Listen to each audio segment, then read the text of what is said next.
ایک ڈاکوؤں کا گروہ اپنے ڈکیتی کے سلسلے میں نکلا اور ایک جنگل سے گزر رہا تھا.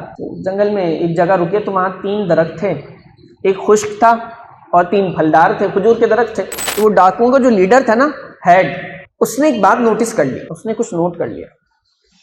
اس نے نوٹ یہ کیا کہ جو خشک درخت ہے نا، جس پہ پھل نہیں ہے، ایک چڑیا ہے وہ پھلدار درخت پہ جاتی ہے اور خشک درخت پہ آتی ہے. پھلدار درخت پہ جاتی ہے، کھجور منہ میں لے لیتی ہے اور خشک درخت پہ آ جاتی ہے. بار بار اس کا یہ سلسلہ ہے. وہ کہتا ہے میں نے یہ منظر مجھے تھوڑا یونیک سا لگا، کچھ الگ ہی نظارہ تھا. تو کہتے ہیں میں نے نا تھوڑا جھانک کر تھوڑا اوپر چڑھ کے اس خشک درخت پہ دیکھا کہ کیا ہے.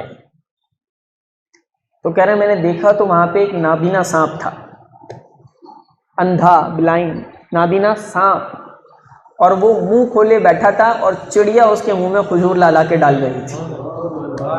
وہ چڑیا کو ڈستا بھی نہیں ہے، چڑیا کو ڈستا بھی نہیں ہے، چڑیا کو نگلتا بھی نہیں ہے، چڑیا کو کھاتا بھی نہیں ہے، اور منہ کھول کے بیٹھا ہوا ہے، نابینا ہے، اندھا ہے، اور اس کا رزق اللہ اس کے منہ میں پہنچا رہا ہے بار بار اس کے منہ میں. میں اکثر ایک بات کہا کرتا ہوں، پہلے بھی میں نے عرض کی، میں اب پھر عرض کرتا ہوں، اللہ ہدایت کے اشارے دیتا ہے. اللہ تمہارے ضمیر پہ دستک کب ہو جائے، کب تمہیں ہدایت کا ایک اشارہ ملے اور تم اشارے کو پکڑ کے ہدایت کے راستے پہ آ جاؤ. آپ کو ملتے ہیں، مجھے ملتے ہیں، ہمارے ضمیر مردہ ہو چکے ہیں. ہمیں کلک کرنے کی ضرورت ہے کہ یار یہ تو ہدایت کا راستہ دکھا رہا ہے رب مجھے. بس اے بندے اب سمجھ جا. کب تک؟ اس کے باوجود بندہ یہ سمجھتا نہیں ہے. تو وہ یہ منظر دیکھ کے نا، بندہ کون ہے؟ نہ حاجی، نہ نمازی، نہ پرہیزگار، نہ خشیت الہی میں رونے والا، نہ عشق رسول میں تڑپنے والا. بندہ کون ہے؟ ڈکیتوں کا سردار، لیڈر. اس نے یہ منظر دیکھا. جب اس نے یہ منظر دیکھا نا تو اس کی آنکھوں میں آنسو آنے لگے، جسم پہ ایک کیفیت طاری ہو گئی اور رونے لگا، شدید رونے لگا. اور روتے روتے روتے روتے اس نے اپنے رب سے بات کرنی شروع کی اور اس نے کہا کہ اللہ یہ سانپ ہے جس کو تیرے نبی نے مارنے کا حکم ارشاد فرمایا، یہ وہ سانپ ہے، اور یہ نابینا ہے نا، تو تو نے اس کے رزق کا ایسا بندوبست فرمایا کہ چڑیا اس کے منہ میں لا کے کھجور ڈال دیتی ہے، اور میں تو حضور کا امتی ہوں، اشرف المخلوقات ہوں، اور میں تیرے بندوں کو لوٹتا ہوں، مارتا ہوں. اے اللہ بے شک تو مجھے بھی دے سکتا ہے، میں کیوں یہ کام کرتا ہوں؟ اس بندے نے، اس لیڈر نے اسی وقت گناہ سے، لوٹنے سے، چوری سے، کسی کو تنگ کرنے سے، دھمکانے سے، اسی وقت سچے دل سے توبہ کر لی. اب تھا وہ لیڈر، اس نے توبہ کی تو سارے ڈکیت کہ جو پورا گروپ اور گروہ تھا ان سب نے توبہ کر لی، سب نے سچے دل سے توبہ کر لی. یہ کہنا آسان ہے، اب سمجھے میری بات کو، میرے نوجوان جو سن رہے ہیں وہ بھی سمجھیں. یار میرا بزنس ایسا ہے، میری آن لائن ایک ٹریڈنگ ایسی چل رہی ہے، میرا سسٹم ایسا ہے، میں نے اگر فوراً چھوڑ دیا تو میں روڈ پہ آ جاؤں گا. یہ انسان کو بات تنگ کرتی ہے جو حرام کی طرف مائل ہے. وہ کہتا ہے یار ٹھیک ہے میں توبہ بھی کر لوں گا لیکن میں فوراً کیسے چھوڑوں، فوراً چھوڑوں گا میں تو روڈ پہ آ جاؤں گا.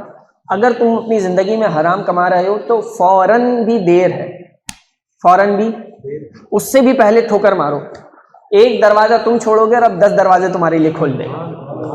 وہ رب کی عظیم ذات ہے، اس پہ یقین ہونا چاہیے. تو بظاہر بہت معمولی بات ہے کہ ڈکیتوں کا لیڈر بندہ ہو اور اس کا کاروبار بھی یہی ہے، اس کا بزنس بھی یہی ہے، اس کی جاب بھی یہی ہے، اس کا ذریعہ آمدن، سورس آف انکم ہی یہی ہے، اور وہ اچانک سب کو چھوڑ دے.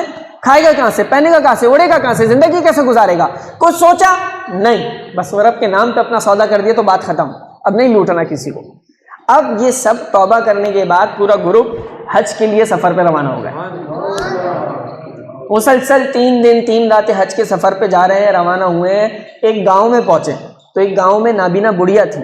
اس نابینا بڑھیا نے ان ڈکیتوں کا جو سردار تھا اس کا نام پوچھا کہ یہ بتاؤ تمہارے اس گروہ میں وہ بھی موجود ہے؟ نام لے کے، انجان، ان نون نابینا بڑھیا نام لے کے کہہ رہی یہ بتاؤ تمہارے اس گروپ میں یہ بندہ موجود ہے جس نے وہ چڑیا اور سانپ کا معاملہ دیکھا تھا؟ اس نے کہا ہاں اما جی میں حاضر ہوں، میں ہوں. میں بولیں کہ ذرا ٹھہرو.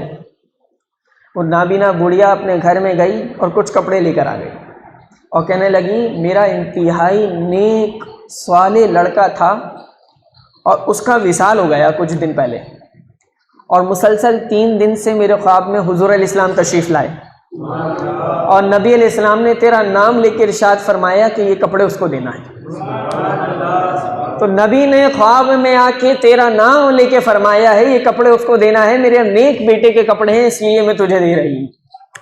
بندہ جب یقین کامل کے ساتھ رب کی بارگاہ میں اپنا سودا کر کے سفر طے کرنا شروع کر دیتا ہے، پھر اس پہ کرم کی برکھا ہوتی ہے اور کرم کے دروازے کھل جاتے ہیں۔